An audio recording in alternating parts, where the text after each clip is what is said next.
Kyiv Mayor Vitaly Klitschko has suggested Ukraine may need to consider temporary territorial concessions for peace.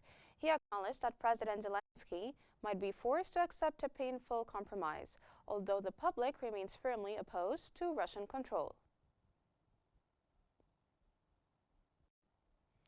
Russia's Security Council secretary claims Ukraine could carry out terrorist attacks using biological agents. He also accused Ukraine of deploying banned chemical substances in strikes on Russian territory. Russian Foreign Minister Sergei Lavrov says the U.S. and Russia are moving in the right direction towards ending the war in Ukraine. He noted some sticking points remain, but pointed to U.S. signals, including those by Donald Trump, as positive indications of potential agreement.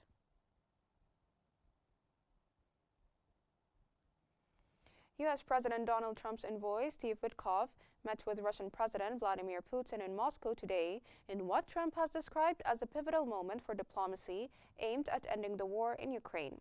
Witkoff has become Washington's key channel of communication with the Kremlin and has already held 3 extended meetings with the Russian leader. Kremlin-released footage showed Witkoff and Putin shaking hands and exchanging brief remarks before beginning formal talks at a wide oval table. Putin was joined by his foreign policy advisor and investment envoy. The meeting comes just 1 day after Trump condemned a deadly Russian missile and drone strike on Kyiv, which left at least 12 people dead.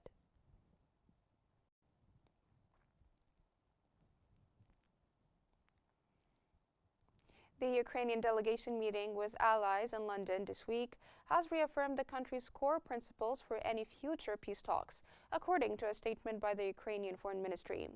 Spokesman Hruhi Tsikhi told reporters that Ukraine will never recognize any part of its territory as Russian. He also stressed that no third country has the right to veto Ukraine's choice of alliances nor impose restrictions on its armed forces. He said the reaffirmed positions are crucial to any long-term peace settlement.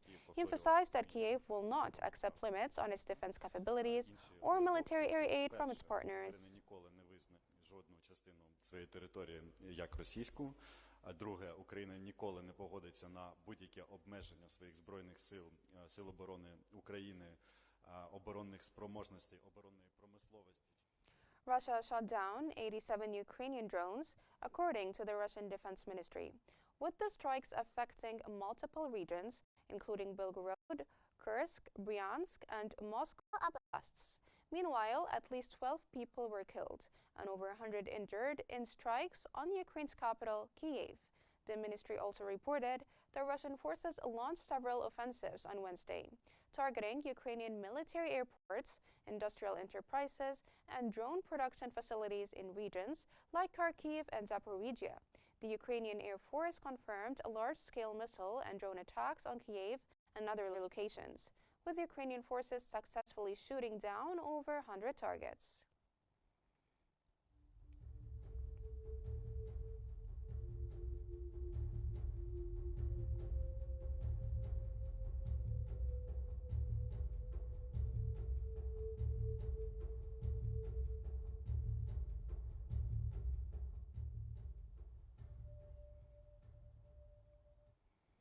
Russia has announced that its forces have gained control of the settlement of Bungadonvaka in Donetsk, a key defense support point for the Ukrainian army.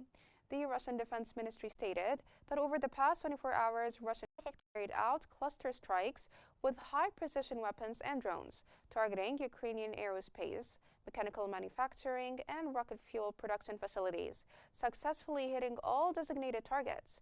Meanwhile, the Ukrainian armed forces reported 98 battles along the front lines on Thursday.